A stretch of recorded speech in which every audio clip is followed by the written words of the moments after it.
এই মহাশিবরাত্রির দিনে শিবের মাথায় বা চরণ বা যাই বলেন এই যে জল ঢালা হচ্ছে, কেন জল ঢালা হচ্ছে মানে আমরা কেন ঢালি? শিবের চরণে জল ঢাললে শিবের মতন স্বামী পাবো বলে? ফালতু কথা। এটা ভেবে যারা জল ঢালে তাদের সর্বনাশটাই বেশি হয়। শিবের মাথায় জল ঢালা মানে শিবের মতো স্বামী পাবেন। এবার শিবের মতন স্বামী যদি আপনার কপালে জোটে, সেই স্বামী যদি 5 কিলো গাঁজা মাথায় করে নিয়ে ঘুমায়, তখন আপনি কি করবেন? এই তো একটু আগে শিব বসেছিল, ওরকম শিব যদি আপনার পাল্লায় বসে তা আপনি কোথায় যাবেন? শিবের মতো স্বামী মানে শিব যে গাঁজা খায় অমুক তমুক হ্যান ত্যান ওসবের বিষয় নয়। বলি একটা কথা বলি, শিব মহাযোগী, এটা জানেন তো? শিব মহাযোগী মানে তিনি যোগ সাধনার দ্বারা, তপস্যার দ্বারা স্রষ্টার সঙ্গে নিজের যোগাযোগটা কিন্তু রেখেছেন। মানে মনে করলেই তিনি তার যোগ সাধনার দ্বারা পরম ব্রহ্মের কাছ থেকে যা মনে করে তাই পেতে পারেন। আর একটা কথা বলি, সারা বছর যদি আপনি নাও কিছু করেন, শিবরাত্রির দিন যদি শিবের চরণে জল ঢালতে পারেন, মহাযোগী শিব ওই দিনকে পূর্ণ শক্তিমান হয়ে বসে থাকে। পূর্ণ শক্তিমান মানে একটা মানুষকে পূর্ণ শক্তিমান হতে গেলে যা যা শক্তির দরকার হয় ওই দিন ভোলানাথ কিন্তু সমস্ত শক্তিটাকে সঞ্চয় করে থাকেন। আর ওদিনকে যদি আপনি শিবকে খুশি করেন, আপনি শিবের কাছ থেকে সেই শক্তি পাবেন, যে শক্তি দিয়ে আপনি আপনার মানব জীবনটাকে সুন্দর করে সাজাতে পারেন। হরি বল, হরি বল। যেমন একটা কথা বলি, আপনি সংসারী মানুষ হতে গেলে আপনাকে দুটো জিনিস কিন্তু থাকতে হবে। সেই দুটো জিনিসের যদি না থাকে আপনি সংসারে কিন্তু সুখ পাবেন না। সেই দুটো জিনিসের মধ্যে কি? একটা হচ্ছে সহনশীলতা, আর একটি হচ্ছে গ্রহণশীলতা। সহন মানে হচ্ছে সহ্য ক্ষমতা, আর গ্রহণশীলতা মানে গ্রহণ ক্ষমতা। মনে করুন আপনি সংসারী মানুষ, আপনি বাড়ির মেন গার্জেন, কিন্তু সংসারে হাজার ঘটনা ঘটবে, হাজার কথাবার্তা আপনাকে শুনতে হবে, কিন্তু সহ্য শক্তি যার অনেক বেশি। একটা কথাই আছে না, যে যত সয় সে তত বড় মহাশয়, আর যে নাশ হয় সে নাশ হয়। এটা একটা কথা, এটা আমার ঠাকুরমাই বলতেন যে এই যে তোরা বাংলা পড়িস, বাংলায় শ কটা বলতো? বাংলায় শ কটা আছে? বিকাশ, বাংলায় শ কটা? তুই তো বাংলা নিয়ে এমএ করেছিস। 3টি শ। 3টি শ কি কি? তালব্য শ, দন্ত শ, পেট কাটা মূর্ধন্য শ। তাহলে 3খানা শ কেন? এই দেখো, এই 3টে শ কেন বলি এবার শোন। আমার ঠাকুরমার যেটা গোদা বাংলা একটা কথা ছিল, আমার ঠাকুরমা বলতেন যে বাংলাতেই এত শ শ শ, অন্য কোনো ভাষায় এত শ নেই। বলে কেন না, বাঙালিদেরকে শ দিয়ে শেখানো হচ্ছে, ওরে তোরা একটু বেশি করে শ শ শ, তোরা শ সহ্য কর, যে যত সয় সে তত বড় মহাশয়, আর যে নাশ হয় নাশ হয়। যত যত দুর্ঘটনাগুলো ঘটে আপনি খেয়াল করে দেখবেন, যত দুর্ঘটনা ঘটে সব কিন্তু সহ্য ক্ষমতার অভাবে ঘটে। আপনাকে দুম করে একটা কথা বলে ফেললো, নিছক কথা বলেছে, বেশি ভালো। একটা মা যদি মেয়েকে বলে তুই মরে যা, তোর মুখ দেখবো না, এটা মায়ের অন্তরের কথা কিন্তু নয়, নিছক বাইরের কথা। কিন্তু ছেলে মেয়ে যদি সেটাকে বিরাট কিছু করে নেয়, ধ্বংস হয়ে যায়। কিন্তু এখানে যদি তার সহ্য ক্ষমতাটা অপরিসীম থাকতো, বিরাট কিছু থাকতো, তাহলে কিন্তু সেই মানুষটার কোনো ক্ষতি হতো না। তাই বলছে তুমি সংসারী মানুষ, তোমার সহ্য ক্ষমতা থাকতে হবে, এটা 1 নম্বর। আর দ্বিতীয় হচ্ছে তোমার গ্রহণ ক্ষমতা, মানে আমি অনেক কিছু জানি, কিন্তু আমার থেকে কেউ যদি বেশি ভালো জানে, আমি সেটা হাসি মুখে গ্রহণ করবো। নিতাই গৌর প্রেমানন্দে, হরি বল, হরি বল। তাহলে একটা মানুষ ভালোভাবে জীবন কাটাতে পারে তার সহ্য ক্ষমতার গ্রহণ ক্ষমতা যদি বেশি থাকে। আর একটা কথা বলি মায়েরা, এই জন্য মায়েদেরকে বিশেষ করে বিধান দিয়েছে শিবের চরণে জল ঢালা, কারণ অনেক বাড়ির, ম্যাক্সিমাম বাড়ির মায়েরা সহ্য ক্ষমতাটা খুব অল্পেতে হারিয়ে ফেলেন। আর সেই মা জননী সহ্য ক্ষমতা হারিয়ে ফেলা মানে সংসারে আগুনটা বেশি ধরে। তাই মায়েরা সংসারের মহালক্ষ্মী, আর মহালক্ষ্মী হতে গেলে সমস্ত দায়িত্বকে কিন্তু তার নিজ লক্ষ্যের মধ্যে রাখতে হয়। নিজ লক্ষ্যে সমস্ত দায়িত্ব পালন করে সে যদি শান্তভাবে নম্রভাবে সংসারের প্রত্যেকটা কাজকে সেরে রাখতে পারে, তার সংসারে অপার শান্তি বিরাজ করে। হরি বল হরি বল হরি বল। এবার বলি, পুরুষ মানুষ তো সংসারের হাল ধরতে পারে না, পুরুষ মানুষ রোজগার করে, নারীরা সংসারের হাল ধরে। তাই নারীদেরকে শিবের মাথায় জল ঢালতে হয়, শিবকে জানাতে হয়, বাবা ভোলানাথ তুমি অপার শক্তির অধিকারী হয়েছো এই শিবরাত্রির দিনে, তাই আমি তোমাকে তোমার নাম স্মরণ করে তোমার চরণে জল ঢেলে তোমাকে আমি খুশি করার চেষ্টা করছি, তুমি আমাকে শক্তি দান করো, যে শক্তির বলে আমার এই সারাটা জীবন আমি শান্তিপূর্ণভাবে কাটাতে পারি। যাদের সংসারে বেশি জ্বালা যন্ত্রণা অশান্তি ঝগড়াঝাঁটি নানান রকম সমস্যা হয়, তারা দরকার হলে সারা জীবন শিবের একটা শিলা রেখে আপনি প্রত্যেক দিন জল ঢালতে পারেন। আর যেদিনটা শিবরাত্রি হবে ওই দিনটা বলে দিচ্ছি, কিছু করেন না করেন মায়েদের বলে দিচ্ছি, যদি জল ঢালতে নাও যেতে পারেন অন্তত বাড়িতে একটা শিব শিলা রাখবেন, আর ওই শিবের কাছে বসে একটা আসন পাতবেন। সন্ধে 6টা থেকে সকাল 6টা পর্যন্ত ওইখানে বসে রাত্রির জেগে শুধু নীরবে আপনি শিবের স্মরণ নিয়ে যাবেন। আপনি প্রমাণ নিয়ে নিন যে আপনি কত শক্তির অধিকারী হয়েছেন। বিগত একটা বছর আপনি কতটা শক্তি নিয়ে সংসার চালিয়েছিলেন, আর শিবরাত্রির দিন সন্ধ্যা 6টা থেকে সকাল 6টা পর্যন্ত জেগে থেকে আপনি পরের বছরটা কতটা সংসারে শান্তিপূর্ণভাবে কাটিয়েছেন, প্রমাণ করে দেখবেন। এগুলো ছেলে মানুষই কথা নয়, এগুলো সত্য কথা। কারণ ওই শিবরাত্রির দিন প্রকৃতি এত বেশি শক্তিমান হয়ে ওঠেন, এত বেশি শক্তির উত্থান ঘটায়, যে শক্তি একমাত্র ভোলানাথ দখল করে থাকেন। আর সেই ভোলানাথ যদি শক্তি কাউকে দান করেন, তিনি মহাযোগী হয়ে যান। নিতাই গৌর হরি বল। তাই জন্য আজকে যে শিবের কথা বলা হচ্ছে, ওই শিবকেই কিন্তু নিমন্ত্রণ প্রথম দিয়েছিলেন কৃষ্ণ। ভাবতে পারেন, কৃষ্ণ যজ্ঞ করবে আর প্রথম চিঠিটা দিচ্ছে কার নামে? কার নামে বললাম? শিবের নামে। শিবের মাথায় জল কি এবছর ঢেলেছিলেন না ঢালেননি? আচ্ছা, ঘুমিয়েছিলেন না ঘুমাননি? ঘুমাবেন না, ঘুমাবেন না। শিবরাত্রির দিন ঘুমাবেন না, যতই কষ্ট হোক একটু জেগে থাকবেন। 6টা বাজার পরে ঘুমাবেন, 6টা টু 6টা, এই 4টে প্রহর শিবের নামে স্মরণ নিয়ে কাটাতে হয় প্রত্যেকটা মানুষকে।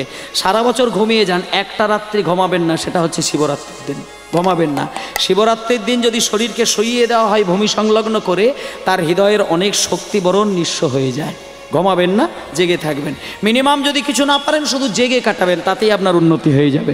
তাই আজকে দেখুন প্রথম চিঠিটা, প্রথমে শঙ্কর পরে শঙ্করী, প্রথমে শঙ্কর পরে শঙ্করে, প্রথমে শঙ্কর পরে শঙ্করী, প্রথমে শঙ্কর পরে শঙ্করে, গণপতি কার্তিকের।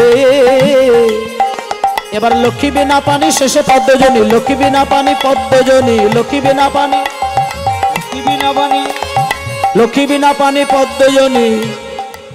গোবিন্দ আমার পত্র লিখে নিজ করে, আমার পত্র লিখে নিজ করে, নিজ করে, একে একে পত্র লিখে যে দিল, লিখে দিল, একে একে পত্র লিখে যে দিল, একে একে পত্র লিখে দিল, যথাযোগ্য সংবর্ধনে, একে একে পত্র লিখে যে দিল, যথাযোগ্য সংবর্ধনে, হাতে হাতে পত্র লিখে দিল।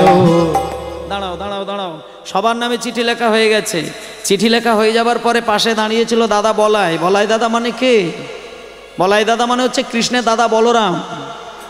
সেই বলরামকে দেখতে পেয়ে কৃষ্ণ বলছে, ও দাদা তুমি যখন এসেছো তুমি একটা কাজ করবে, আমি না ত্রিভুবনকে নিমন্ত্রণ দেবার জন্য চিঠি লিখেছি, কিন্তু কোথায় আকার কোথায় একার কোথাও ওইকার বাদ চলে যাবে, তুমি একটু সংশোধন করে দেবে। তখন এবার দাদা বলাই এক এক করে সংশোধন করে দিচ্ছেন। হ্যাঁ, বাম দিক থেকে চিঠি দেখে দেখে ডান দিকে রাখছে, চিঠিগুলো মানে কারেকশান করে নিচ্ছে আর ডান দিকে রাখছে। এইভাবে রেখে রেখে যখন সব চিঠি দেখা হয়ে গেল, শেষকালে বলছে, ভাই রে কানাই, বিশ্ব ব্রহ্মাণ্ডে সবার নামে চিঠি দেখলাম বটে, কিন্তু আমার পিতা নন্দরাজা মা যশোদা এদের নামে তো চিঠি দেখলাম না। যখন মা বাবার কথা শুনেছেন, গোবিন্দ আমার কেঁদে কেঁদে কেঁদে কেঁদে বলে, ওগো দাদা, বিশ্ব ব্রহ্মাণ্ডে সবার নামে চিঠি লেখার মতন আমি পড়াশুনো শিখেছি বটে, সুরে সুরে বাজাবে না, চিঠি লেখার মতন পড়াশুনো শিখেছি বটে, কিন্তু আমার পিতা নন্দরাজা আর আমার মা যশোদা দেবী এদের আমি চিঠি লেখার মতন আমি ভাষা খুঁজে পেলাম নাই। একটা কথা বলি বাবা, আপনি যতই অনুষ্ঠান করুন, যজ্ঞ করুন, ছেলের বিয়ে দিন, মেয়ের বিয়ে দিন, জন্মদিন পালন করুন, যাই করুন না কেন, সবাইকে চিঠি দিয়ে নিমন্ত্রণ দেওয়া যাবে, কিন্তু মা বাবাকে কোনোদিন চিঠি দিয়ে কোনো সন্তান নিমন্ত্রণ দিতে পারে না। একটা ছেলে যদি বিয়ে করে, এখন সেখানে কি সবাইকে চিঠি দেওয়া যাবে? মাকে চিঠি দেওয়া যাবে না, কারণ মা বাবাকে চিঠি দিয়ে নিমন্ত্রণ সন্তানের ক্ষেত্রে দেওয়া চলে না। এবার দাদা বলাই বলছে, শোন ভাই, মা বাবাকে চিঠি দেওয়া যায় না সেটা বলা যাবে না। মা বাবাকে চিঠি দেওয়া যায় যদি ভাষা জ্ঞানটা তার জানা থাকে। হোমায়েরা, মনে করুন কোনো একটা ছেলে আমেরিকায় থাকে আর তার মা বাবা এই আপনাদের গ্রামে থাকে। এবার ছেলেটা যদি একটা মা বাবার নামে চিঠি না লেটার বক্সে ফেলে, এখনকার দিনে হ্যালো হয়ে গেছে, সুবিধা হয়ে গেছে, কিন্তু আজ থেকে 40 বছর আগে তো আর হ্যালো ব্যাপার ছিল না। তখন কিন্তু নিমন্ত্রণটা চিঠি দিয়েই হতো। তা কোনো ছেলে যদি ভারতবর্ষে একটা চিঠি না পাঠায়, তাহলে তো মা বাবা খবর পাবে না। সেই ক্ষেত্রে দাদা বলাই বলছে যে কৃষ্ণ, মাকে চিঠি দেওয়া যাবে, ভাষা জ্ঞান থাকলেই দেওয়া যায়। তুই শোন, তুই ভাষা খুঁজে পাস না, তাই তো? আমি বলে দিচ্ছি, তুই লেখ, আমি তোর দাদা। শোন, লেখ লেখ, ভালো করে লেখ লেখ লেখ লেখ। মা জননী আমার, মা জননী আমার, বাল্যকালে তোমার কোলে বড় হয়েছি, কত ব্যথা দিয়েছি তোমায়। জগতের কল্যাণের জন্য তোমার বুকে ব্যথা দিয়ে আমি দ্বারকায় এসে রাজা হয়েছি। তুমি আমার মা, আমি দানব্রত যজ্ঞ করব প্রভাস তীর্থে, তুমি আমার যজ্ঞ সম্পন্ন করো। মায়েরা, আজকে যে যজ্ঞটা হচ্ছে, আজ থেকে সেটা দানব্রত যজ্ঞ হবে। আর যজ্ঞটা কিন্তু যেখানে সেখানে হচ্ছে না। আজকে এই মাটিটা, এই মুহূর্তে আপনাদের এই উঠোনটা, আপনাদের প্রচেষ্টায়, আপনাদের ভক্তিতে, আপনাদের ভাবনায়, আর নারদমুনির ইচ্ছায়, আর কৃষ্ণের আয়োজনে আজকে এই যজ্ঞটা হয়ে যাচ্ছে গুজরাটের সোমতীর্থ। আপনারা যদি কোনোদিন গুজরাটে বেড়াতে যান, গুজরাটে অনেকেই যায়, গুজরাটের সোমতীর্থ বলে একটা জায়গা আছে, গেলে দেখতে পাবেন। সেই সোমতীর্থের পাশে একটা বিরাট সরোবর আছে, সেখানে শিবের মন্দির আছে এবং বিরাট একটা সরোবর আছে, জলাশয় আছে। সেই জলাশয়ে আকাশের একদিন চাঁদকে ডোবানো হয়েছিল, ডোবানোর পরে চাঁদের হারানো জ্যোতিটা ফিরে পেয়েছিল, তাই সেই জায়গাটার নাম হয়ে গিয়েছিল প্রভাস তীর্থ।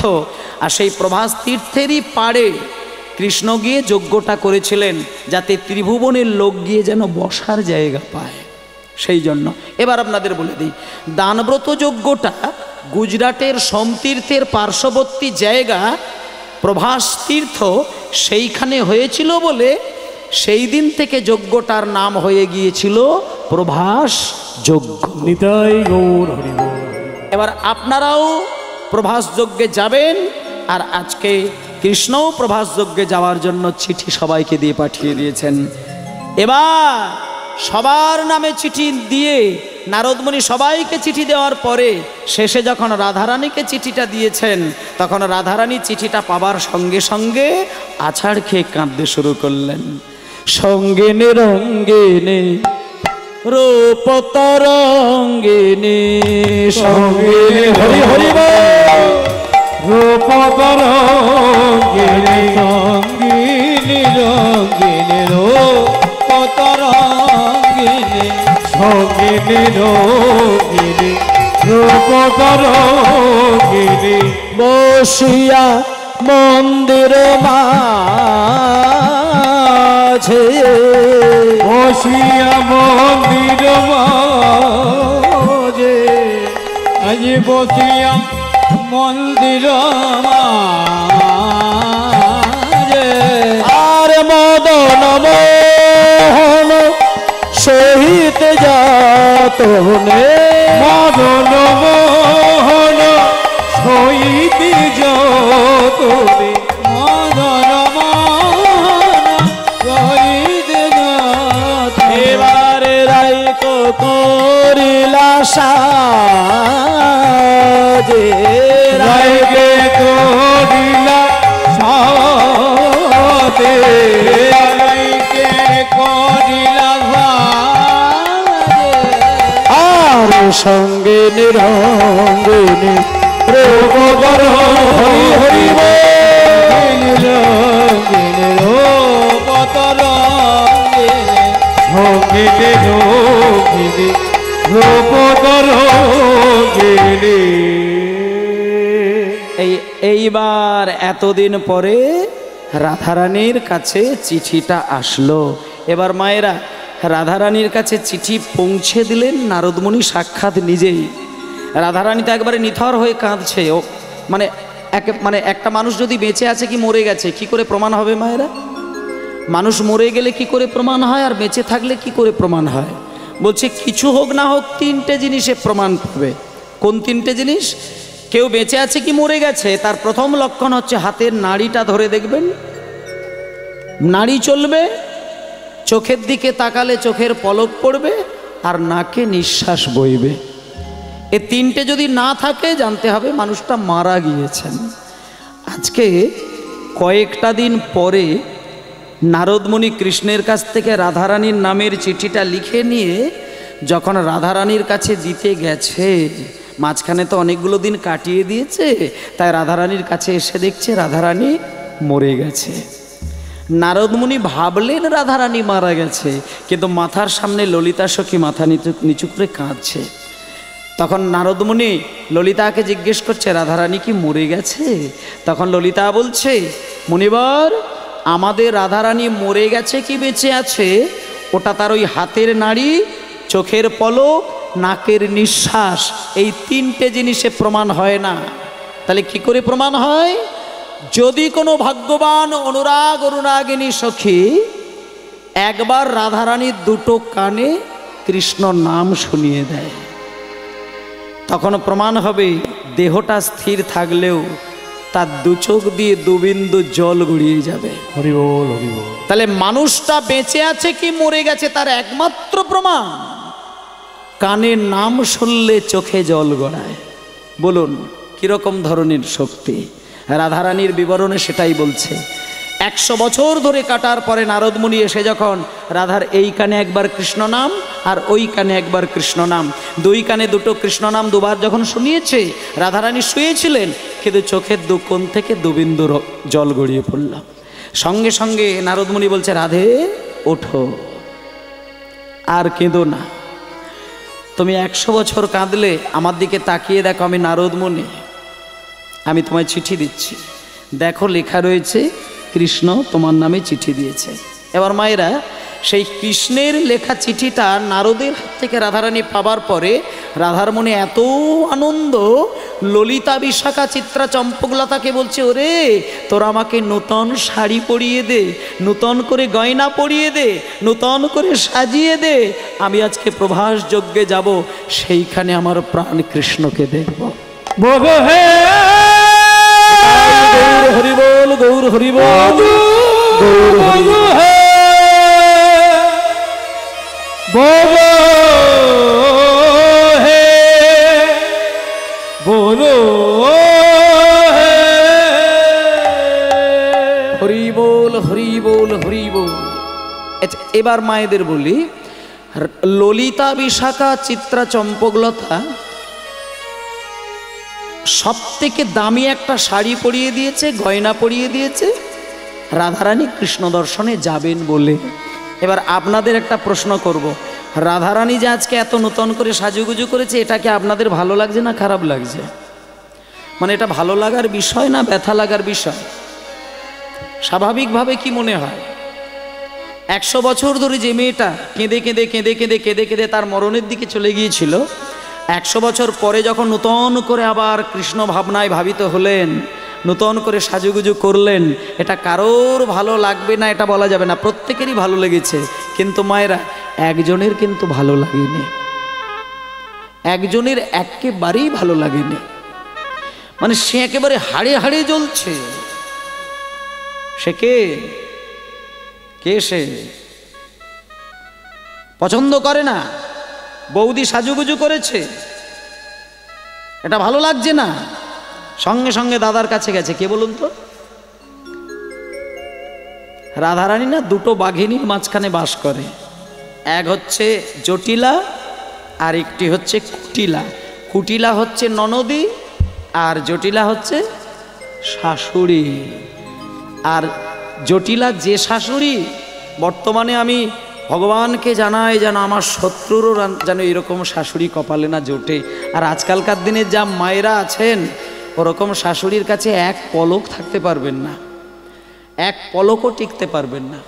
রাধারানীর শাশুড়ির যে মর্মান্তিক রূপ, একদিন জটিলা রাধারানীকে কিছু একটা বলতে গিয়েছিল, আর এই পাটিটা এত বড় হাঁ করে বলতে গেছে, পাটিটা খিল আটকে গেছে আর পাটিটা বন্ধ হয়নি।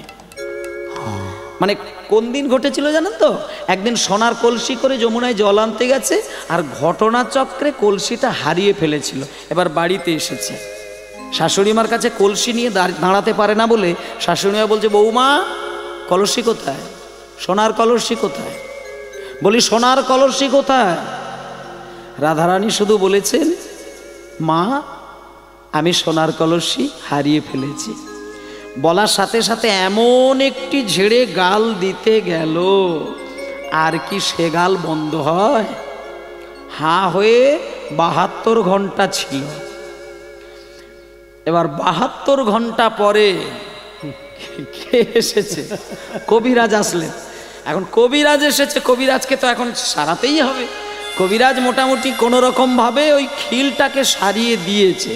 এবার পাটি দুটো পড়ল, আর জানা খিল সারিয়ে দিয়েছে, পাটি দুটো পড়তে গেছে, তখন ওই জটিলা চিৎকার করে মুখী, আর জানা মুখী বলেছে একবারে ডাক্তারবাবু 10 পা সরে গেছে। আর পাশেই দাঁড়িয়েছিল কুটিলা, মানে ওই মেয়ে দাঁড়িয়েছিল রাধারানীর ননদী। তখন বলছে, মা তোমার ওই মা কি যেন একটা বললো। তখন রাধারানীর ওই ননদী বলছে, ডাক্তারবাবু আপনি কিছু মনে করবেন না, আমার মায়ের মাথাটা না একটু অতিরিক্ত গরম। কালকে ওই বৌদির সঙ্গে একটা ঝামেলা হয়েছিল কদিন আগে, আর বৌদিকে একটু ঝেড়ে ওই পড়ার মুখী বলে গাল দিতে গেছিল। ওই পড়া বলেছে, মুখীটা বলতে পারেনি। ওই খিলটা আটকে গেছে, কিন্তু ভেতরে ভেতরে তো জ্বলছে, গালটা কমপ্লিট করতে পারে না বলে। এবার যখন আপনি সারিয়ে দিয়েছেন, মুখীটা বলে তবে মা মানে দম ফেলেছে। এই মায়ের এরকম একটা বদভ্যাস আছে। তাহলে এবার আপনাদের বলি, এরকম ধরনের শাশুড়ি মাকে নিয়ে কি ঘর করবে? কে ঘর করবে? এত সহজ নয়। কিন্তু রাধারানী ঘর করেছিলেন। এখানে বলছে যে আমাদের জীবনেও কিন্তু ওই রকমই জটিলা কুটিলা আছে, তারা হচ্ছে কাম আর ক্রোধ। আপনিও যখন গোবিন্দ ভজন করতে যাবেন, আপনাকে বারবার ছেড়ে খাবে ওই কাম ক্রোধ, এরা ডাকতে দেবে না। তা আজকে 100 বছর ধরে কেঁদে কেঁদে কেঁদে কেঁদে কেঁদে কেঁদে ওই রাধারানীর মরণ হলো না, নূতন করে সাজুগুজু করেছে, প্রভাস যজ্ঞে যাবে। এটা সবার ভালো লাগলেও একজনের ভালো লাগে না, তিনি হচ্ছেন ওই কে? কুটিলা। কুটিলা সোজা চলে গেছে আয়ান ঘোষের কাছে, রাধারানীর স্বামীর কাছে গেছে। আয়ানের কাছে গিয়ে বলছে, দাদা ও দাদা, ও একবারে এক গাল মুখে হাসি। শোনো, বড় লোকের মেয়েকে বউ করে নিয়ে এসেছো, শুধু ওই বসে বসে হা হা করছে। শোনো, ওই বৌদি কি হয়েছে জানো? 100 বছর ধরে কেলে ছোঁড়ার জন্য কেঁদে কেঁদে এখনো মরেনি। নূতন করে সাজুগুজু করেছে, প্রভাস যজ্ঞে যাবে, সেখানে কেষ্ট আসবে। আমি বলি দাদা, তুমি গোপনে গোপনে মাইক্রোফোনে বলছি, শোনো, মা কালীর মন্দিরে যাবে, মা কালীর হাত থেকে ওই খাড়াটাকে নেবে, খাড়াটাকে নেবে নিয়ে আমি বলছি বলে বলবে না, আজকে তুমি ওই বৌদির সঙ্গে একটা ওই মানে একটা হেস্ত নেস্ত কিছু একটা করে দাও। আমারও ভালো লাগছে না। 100 বছর কেঁদে কেঁদে এখনো মরণ হলো না, নূতন করে সেজেছে।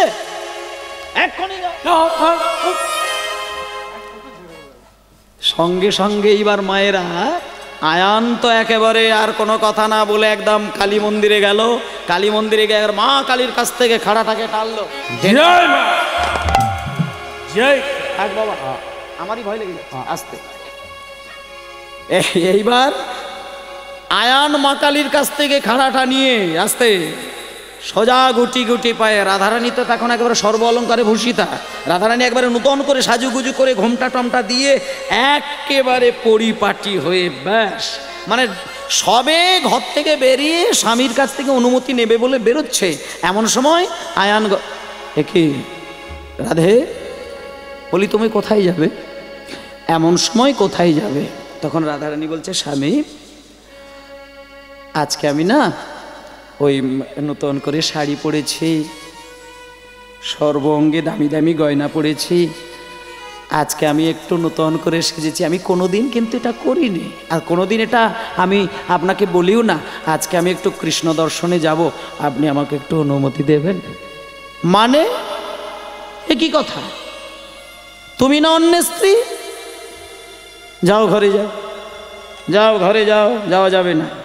রাধারানী বলছে স্বামী আজকে আমাকে অনুমতি দিন না, আমি অনেকক্ষণ ধরে চিন্তা করছিলাম যে আজকে যে নতুন প্রকারে আমি আপনাকে রাজি করিয়ে যাবো, আপনি আমাকে না হবে না, হবে না, হবে না, যাও, হবে না, যাও, হবে না, তুমি আমার স্ত্রী, আমি তোমার স্বামী, তোমাকে তো শুনতেই হবে, যাও বেরিয়ে, হবে না।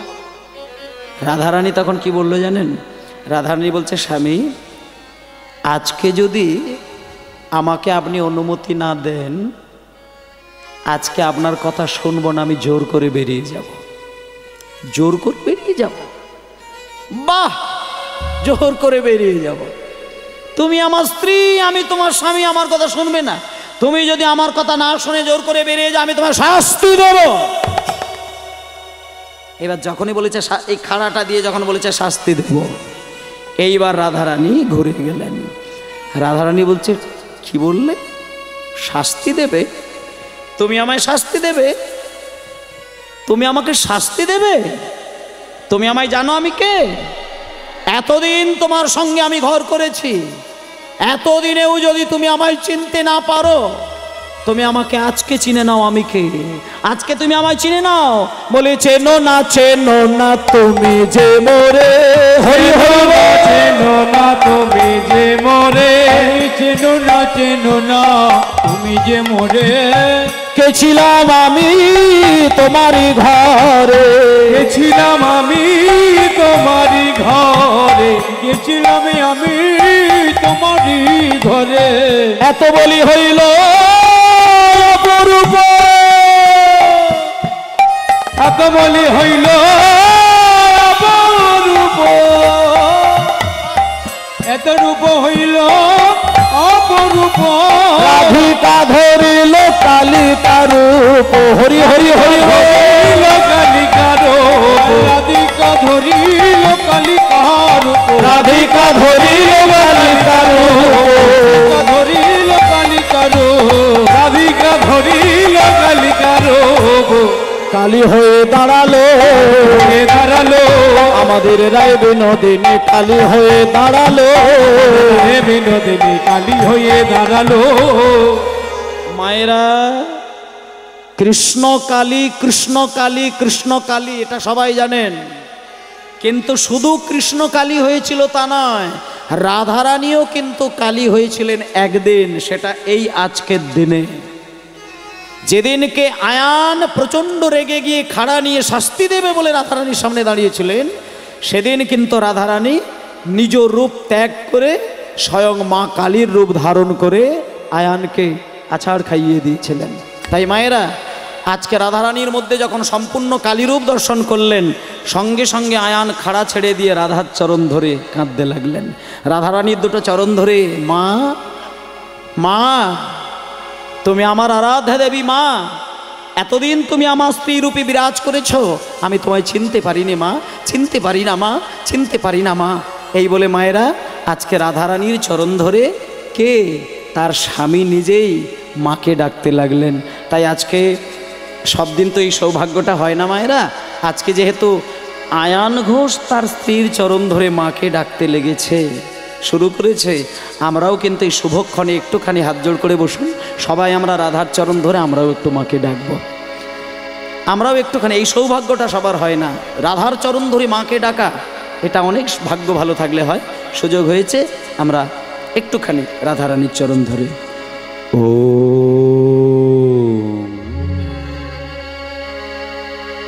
ত্বা स्वाहा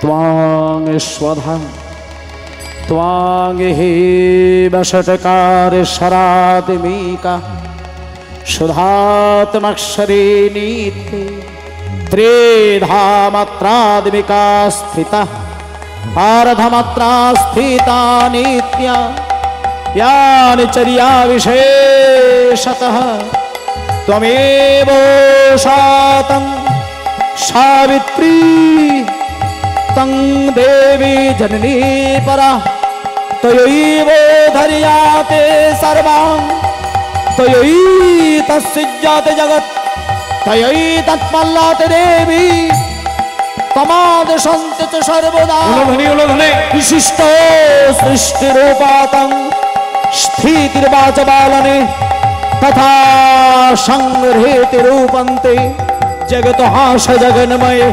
महावेद महामाया महामेधा महास्मृति महामोहा च भवति महादेवी महेश्वरी प्रकृतिस्तञ्च सर्वस्व भूमत्रे विभाविनी कालरात्रिर्महोरात्रि महोरात्रिस्वरानना लज्जा पुष्टि तथा तुष्टित्यां शांति खंतरेव च शूलिनी घोरा गोदिनी चक्रिणी तथा शंखिनी चापेणी मानवशंडि परिघायुधा सम्या सम्मतरा शेष समेवत्नाति सुंदरी परावरणा परमा तमेव परमेश्वरी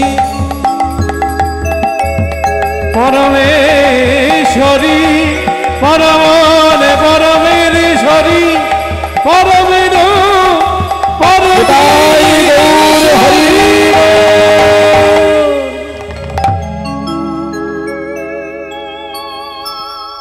ओरे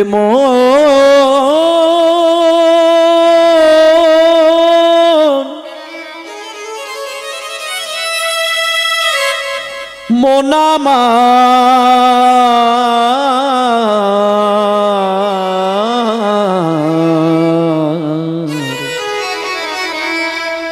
ओरे मोनामार मो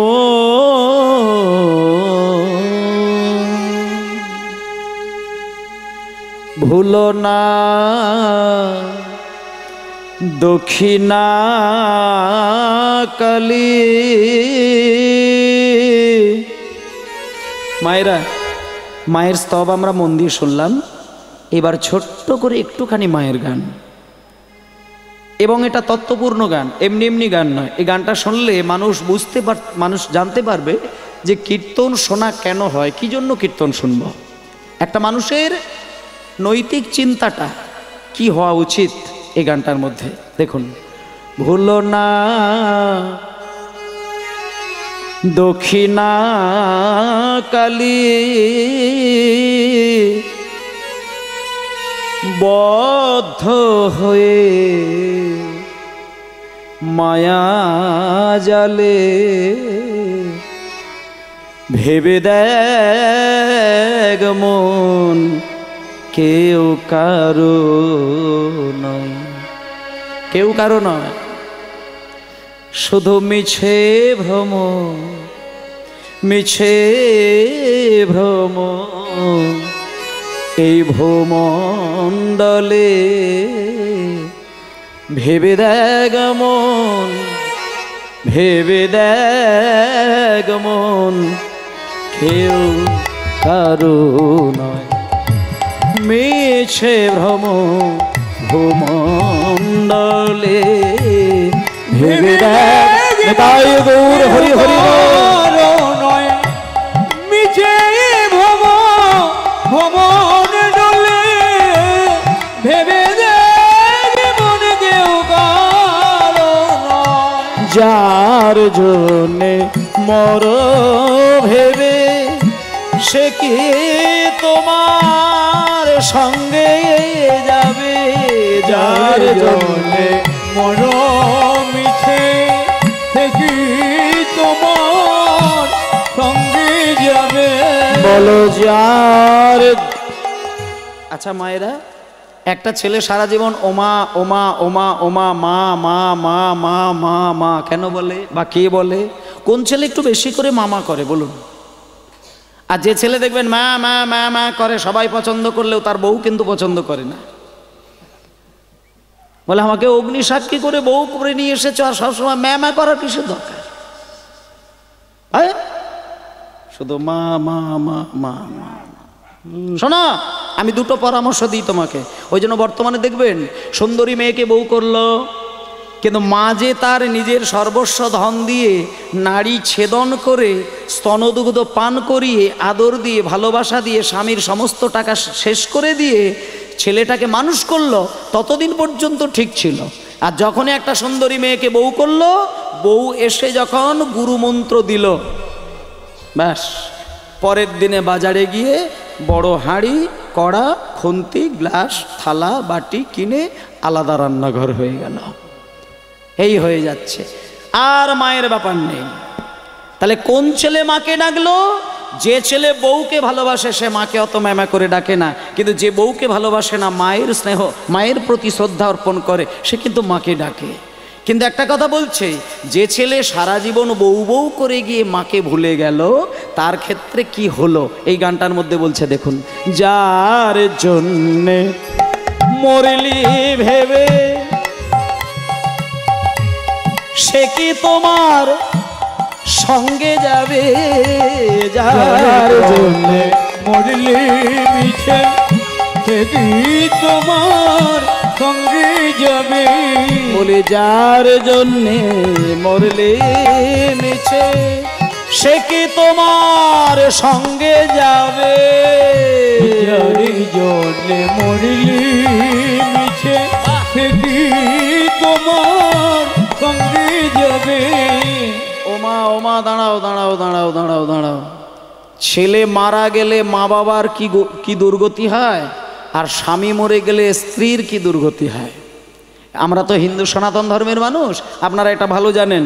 স্বামী মরে গেলে স্ত্রীও কাঁদবে, সন্তানাদিও কাঁদবে, মা বাবাও কাঁদবে, কিন্তু স্ত্রীর জন্য একটা আলাদা করে বিধান আছে, যেটা মা বাবার নেই, সন্তানের নেই। স্বামী মরে গেলে প্রথা অনুসারে স্ত্রী কুমোর বাড়ি থেকে একটা মাটির মালসা নেবে, সেই মালসায় ভরা জল নেবে, তারপরে একতাল গোবর নেবে, সেটা সুন্দর করে গুলবে, আর একটা খড়ের টুকরো দিয়ে সেই জলটা বাস্তর চারিদিকে ঘন ঘন করে ছিটিয়ে দেবে। কেন ছিটায়? কারণ ওইখানের মধ্যে একটা তত্ত্ব বলছে কি, যে স্বামীকে তুমি এত ভালোবাসলে আর স্বামী তোমায় এত ভালোবাসলো, যে আজকে যদি বউয়ের টানে বউয়ের ভালোবাসায় স্বামী মারা যাবার পরেও স্বামীর মনটা এদিকে আসে, তাহলে স্ত্রীর অমঙ্গল হবে। তাই জন্য এতদিন স্বামী স্বামী করে পাগল ছিল, আজকে যেই স্বামী মারা গেছে বউ বলতে চাইছে, স্বামী তুমি এতদিন বেঁচে ছিলে, তুমি স্বামী ছিলে, আমি স্ত্রী ছিলাম, এখন যেহেতু মরে গেছে তুমি যেন আমার কথা ভেবে যেন আমার কাছে এসো না। আর যদিও মনে পড়ে, ওই দূর থেকে ভালোবাসা দেখাবে, কাছে আসতে যাবে না। আর কাছে যদি আসার ইচ্ছে হয়, আমি ওই গোবরের জল ছিটে দিয়ে দূর করে দেবো, আর আসতেই দেবো না। হতে পারে তোমার মায়া টান আসতেই পারো, কিন্তু তার আগে আমি এই যে গোবরের জল ছিটিয়ে দিচ্ছি। এই যে সেই প্রেয়সী দেবে ছড়া, সেই প্রেয়সী, প্রেয়সী মানে স্ত্রী, দেবে ছড়া অমঙ্গল হবে বলে, যে প্রেয়সী দেবে ছড়া অমঙ্গল হবে বলে, সেই প্রেয়সী দেবে ছাড়া, ধরতে হবে না, অমঙ্গল হবে বলে ভেবে দেখে মন কেউ কারো নয়। হরি হরি বল। একবার ভেবে দেখে মন কেউ কারো নয়, পিছে ভব ডলে, ভেবে দেখে মন কেউ কারো নয়। দাঁড়া, মায়েরা কিছু মনে করবেন না, একটা কথা বলি। অনেক মা মনে মনে ভাবতে পারে যে বাবা এতক্ষণ ঠিক ছিল, আবার এইসব বউ টৌ নিয়ে কেন ধরলে? এমনিই স্বামীকে আমি ধনতেরাসের দিনে বলেছিলাম একটা নাকের কড়াই দিতে, তাতেই যা সর্বনাশ করলো, আবার তুমি যা জ্বালা দিচ্ছ, সর্বনাশের কাঁথায় আগুন। একটা আমি মায়েদের কথা বলছি, আমি কিন্তু স্বামী স্ত্রীর ভালোবাসার মাঝখানে দ্বন্দ্ব তৈরি করতে চাচ্ছি না। একটা কথা বলি, এই গানটার মধ্যে একবারও বললাম না যে তুমি স্ত্রীকে ভালোবাসো না, বা গানে বলে না, এই গানটা কিন্তু শ্যামাসঙ্গীত, বিখ্যাত গান। কিন্তু এখানে কিন্তু একটাবারও বলে না যে তুমি বউকে না ভালোবেসে মাকে ভালোবাসো, এটা কিন্তু বলে না।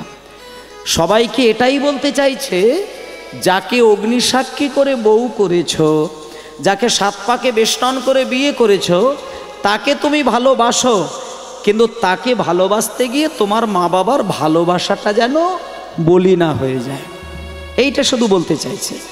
তুমি যেহেতু পুরুষ, তুমি যেহেতু সন্তান, তাই তোমার দায়িত্ব ছেলে মা বাবাকেও ভালোবাসতে হবে, স্ত্রীকেও ভালোবাসতে হবে, এটাই হচ্ছে কথা। তাই জন্য একটা শ্যামাসঙ্গীত গানের মধ্য দিয়ে এটা বুঝলাম যে শুধু কীর্তন শুনলে, কীর্তন গাইলে হবে না, স্ত্রীকে ভালোবাসলে শুধু হবে না, সেই সঙ্গে মা বাবারও সম্মান দেওয়ার দরকার। যে ছেলে মা বাবাকে সম্মান দেয়, সেই ছেলেকে ভগবানকে ডাকতে হয় না, ভগবান তাকে ডেকে সেবা গ্রহণ করেন। এবার আজকে ভগবান কৃষ্ণের কাছে যাবেন রাধারানী। আয়ান বলছেন, রাধে আমি তোমাকে অনুমতি দিলাম, যাও তুমি কৃষ্ণ দর্শনে। তবে একটা কথা বলি, আমার হয়ে দু চার কথা একটু কৃষ্ণচরণে শুনিয়ে দিও। এবারে নিমন্ত্রণ পত্র পাইয়া ব্রজবাসী গণ, হরি হরি পত্র পাইয়া দেববাসী গণ, নিমন্ত্রণ পত্র পাইয়া ব্রজবাসী গণ, নিমন্ত্রণ পত্র পাইয়া ব্রজবাসী গণ, এবারে নিমন্ত্রণ পত্র পাইয়া ব্রজবাসী গণ, নিমন্ত্রণ পত্র পাইয়া ব্রজবাসী গণ। আর প্রভাস যোগের পথে করিল গমন, প্রভাস যোগের পথে করিল গমন, পথে করিল গমন, গমন। হরি হরি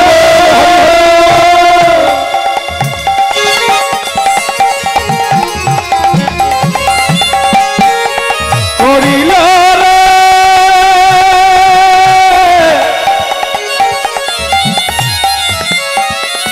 প্রবাসীর জকির বলে,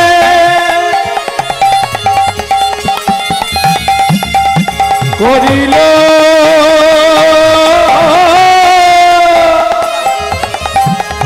করিল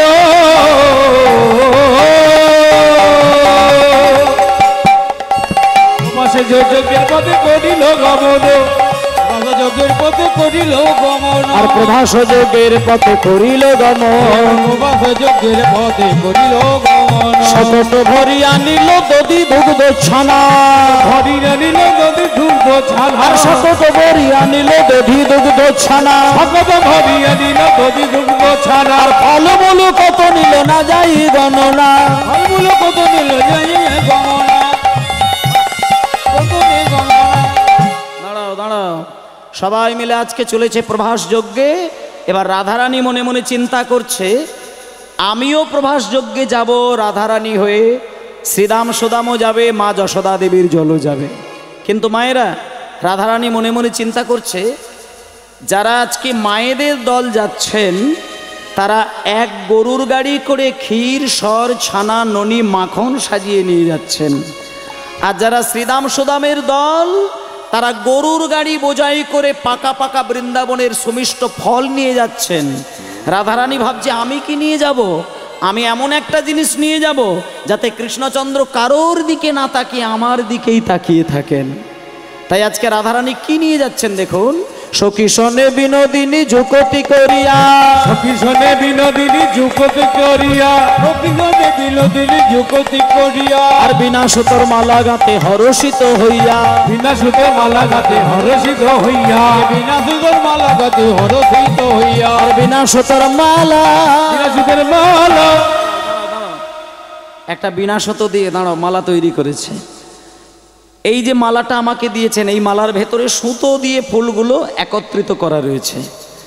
কিন্তু রাধারানী আজকে কোনো ফুলের ভেতর দিয়ে সুতো নয়, কিছু ফুলকে এমনভাবে বিনিয়ে বিদিয়ে মালা তৈরি করেছে, যেটা সুতো বিনা মালা, বিনা সুতোর মালা আজকে তৈরি করে রাধারানী চলেছেন প্রভাস যজ্ঞে। এবং সবাই চলেছেন, সবার আগে শ্রীরাম সুদাম, তারপরে আরেকটি দরজা, সেই দরজা দিয়ে যাচ্ছেন। সবাই মিলে মায়েরা বলুন, বলো বলে যায় কানাইয়া লাল কি। আপনারা মায়েরা একটু জোরে বলুন, একটু জোরে বলো, বলুন বলো বলে যায় কানাইয়া লাল কি। হাতি ঘোড়া কাল কি, হাতি ঘোড়া পাল কি, ঠিক আছে, বলো বলে জয় কানায়া লাল কি, বলো বলে জয় কানায়া লাল কি, বলো বলে জয় কানায়া লাল কি, बोलो जय कन्हैया लाल की। हाथी घोड़ा पाल के बोलो नंदे दुलाल की। जय कन्हैया लाल के नंदे दुलाल की। कन्हैया लाल के नंदे दुलाल की। जय कन्हैया लाल के जय कन्हैया लाल की। हाथी घोड़ा पाल के जय कन्हैया लाल की। हाथी घोड़ा पाल के হাতি ঘোড়া পালকি দিয়ে যখন জয়ধ্বনি দিচ্ছেন সবাই বুঝতে পারল এবং কৃষ্ণও বুঝতে পেরেছে যে আমার শ্রীদাম সুদাম এসে দাঁড়িয়েছেন। একটা দরজা দিয়ে শ্রীদাম সুদাম আসলেন, আরেকটি দরজা দিয়ে শান্ত দাস্য রসের ভক্তগণ আসলেন, আরেকটি দরজা দিয়ে যারা মা বাৎসল্য রসে পরিপূর্ণা সেই যশোদা দেবী তিনি এসে দাঁড়িয়েছেন এবং তিনি দরজার সামনে এসে গোপাল বলিয়া কাঁদয়ে মা, গোপাল বলিয়া কাঁদয়ে মা, গোপাল বলিয়া কাঁদয়ে মা, বলিয়া কাঁদয়ে মা। গোপাল গোপাল গোপাল গোপাল বলে আছাড় খেয়ে পড়ল। আর গোপাল এসে যখন মায়ের সামনে দাঁড়ালো দেবকী এসে বাধা দিল। দেবকী বলল যশোদা তুমি গোপালকে ছেলে বলবি না, গোপাল আমার ছেলে, ও আমার গর্ভজাত সন্তান। সঙ্গে সঙ্গে যোগমায়া দেবী 100টা সাদা বস্ত্র নিয়ে একদিকে গোপাল আর একদিকে দুইজন মাকে রেখে সেই দুইজন মায়ের প্রমাণ দিয়ে দিলেন। যশোদা দেবী দাঁড়িয়ে রইলেন, দেবকী দাঁড়িয়ে রইলেন, 100 কাপড়ের অপর প্রান্তে ছোট্ট গোপাল দাঁড়িয়ে রইল। সঙ্গে সঙ্গে প্রমাণটা হলো যার স্তনদুগ্ধ ধারা 100টা কাপড়কে ভেদ করে গোপালের মুখে গিয়ে ফেলতে পারবে সে হবে গোপালের আসল মা। দেখা গেল দেবকী লক্ষ্য চেষ্টা করলো কিন্তু একটা কাপড়ই ভেদ করলো না। আর যশোদা শুধু গোপাল গোপাল বলে স্নেহের টানে কেঁদে উঠল। স্নেহের টানে 100টা কাপড় অনায়াসে ভেদ করে যশোদা দেবীর স্তনদুগ্ধ ধারা গোপালের মুখে গিয়ে পড়ল। এইভাবে মায়ের সমস্যা মিটল। দেবকী হাজার চেষ্টা করেছে কিন্তু হয় না, তার কারণ দেবকী পূর্বজন্মে অহংকারিণী মা ছিলেন রামচন্দ্রের সদমাতা কৈকেয়ী। আর এই যশোদা দেবী তিনি ছিলেন ধরা দেবী, যে স্তন কর্তন করে বন্ধক দিয়ে চাল ডাল কিনে নিয়ে সে রান্না করে অতিথিদের সেবা দিয়েছিলেন সেই ধরা দেবী। আর সেদিনকে ভাগ্যটা ভালো ছিল, সাধারণ কোনো মানুষ ছিল না। সেদিন নারায়ণ আর নারদমুনি দুইজনে সেবা পাচ্ছিলেন। হঠাৎ করে স্তন কর্তন করা অংশ থেকে যখন 3 বিন্দু রক্ত ঝরে পড়ল তখন নারদমুনি নারায়ণের হাতটা ধরে আসন থেকে সরিয়ে নিয়েছিলেন আর বলেছিলেন প্রভু আজকে আপনি অসুচির হাতে সেবা পাচ্ছেন, আপনি বেরিয়ে চলুন। তখন ওই ধরা দেবী বলেছিল না আমি অসুচি নয়। সঙ্গে সঙ্গে সমস্ত ঘটনা জানার পরে নারায়ণ বলেছিল আমি যে স্তনদুগ্ধ কর্তন করে আমাদের এই জন্মে সেবার আয়োজন করলে পরের জন্মে যখন কৃষ্ণ জন্ম নেব ওই স্তনদুগ্ধ পান করে আমি বড় হব। হরি বল। এরপরে পূর্ব দিকের দরজায় শ্রীমতী রাধারানী তিনি এসেছেন।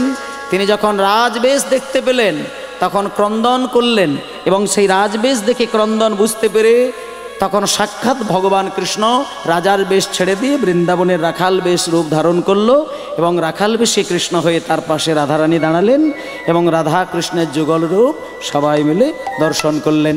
সবাই বলুন রাধারানী কি জয়, কৃষ্ণচন্দ্র কি জয়। যোগমায়া সরি হরি রচে বৃন্দাবন হরি, যোগমায়া হরি হরি রুচি বৃন্দ হরি হরি, রাধারে দর্শন দিল, দর্শন দিল, যা চাইলো তাই দিল, সবার আশা মিটাইল, তাই দিল, সবার আশা মিটাইল, ভাষকে মিলন হইল, মিলন হইল, রাধে জয় রাধে, রাধে জয় রাধে। সবাই বলুন রাধা রানী की श्याम सुंदर की वृंदावन धाम की अपन अपन गुरुदेव की जय जय भक्त वृंद गौरी हर भक्त वृंद गौरी हर सबे मिले करो मोरे प्रेम भक्ति सबे मिले करो मोरे प्रेम भक्ति जय दाओ जय दाओ जय दाओ जय दाओ बदन भरे बाहु तुले जय दाओ हरि बोल बाहु तुले जय दाओ जय हरि बोल हरि बोल हरि बोल हरि बोल हरि बोल हरि बोल हरि बोल श्री गुरु निताय गौर प्रमानंदे हरि निधाई गौर प्रेमानंदे हरि बोल निधाई गौर प्रेमानंदे हरे हरे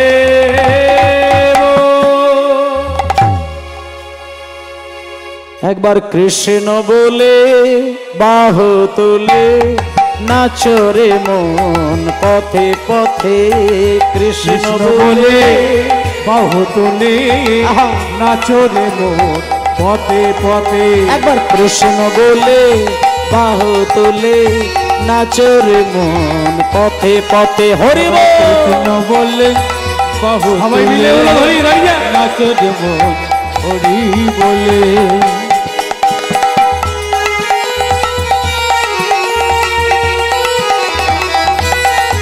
মনের জ্বালা দূরে যাবে প্রেম উদয় হবে মনের জল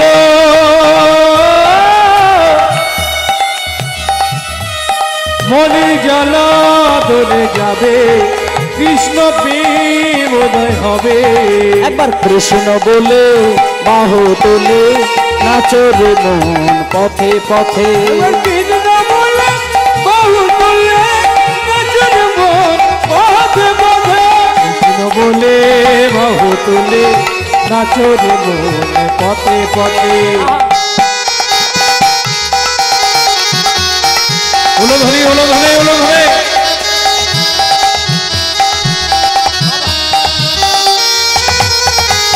বিষয় বাসনা সব ছেড়ে প্রাণ ভরে ডাকো তারে তারে বিষয় বাসনা মোর ছেড়ে ছেড়ে প্রাণ ভরে ডাকো তারে তারে বিষয় বাসনা সব ছেড়ে প্রাণ ভরে ডাকো তারে আরে বিষয় বাসনা সব ছেড়ে ছেড়ে প্রাণ ভরে ডাকো তারে তারে বিষয় বাসনা মোর ছেড়ে ছেড়ে প্রাণ ভরে ডাকো তারে তোরা আয় আয় আয় আয় আয় আমার ভাই তোরা চল চল চল চল বৃন্দাবনে যা আয় আয় আয় আয় আয় আমার ভাই চল চল চল মোরা বৃন্দাবনে যাই আয় আয় আয় আয় আয় আমার ভাই চল চল চল যাবে বৃন্দাবনে এবার কৃষ্ণ বলে বাহু তুলে নাচো রে মন পথে পথে কৃষ্ণ বলে বাহু তুলে নাচো রে মন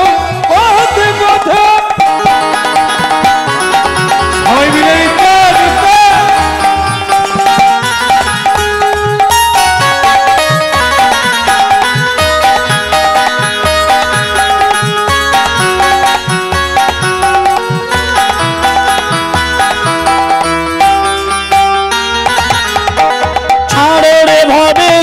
আশা আশা নামেতে করো রে নেশা নেশা সরল ভবে আশা আশা করো রে নামে নেশা আরে ছাড়ো রে ভবের আশা আশা নামেতে করো রে নেশা নেশা ছাড়ো রে ছাড়ো রে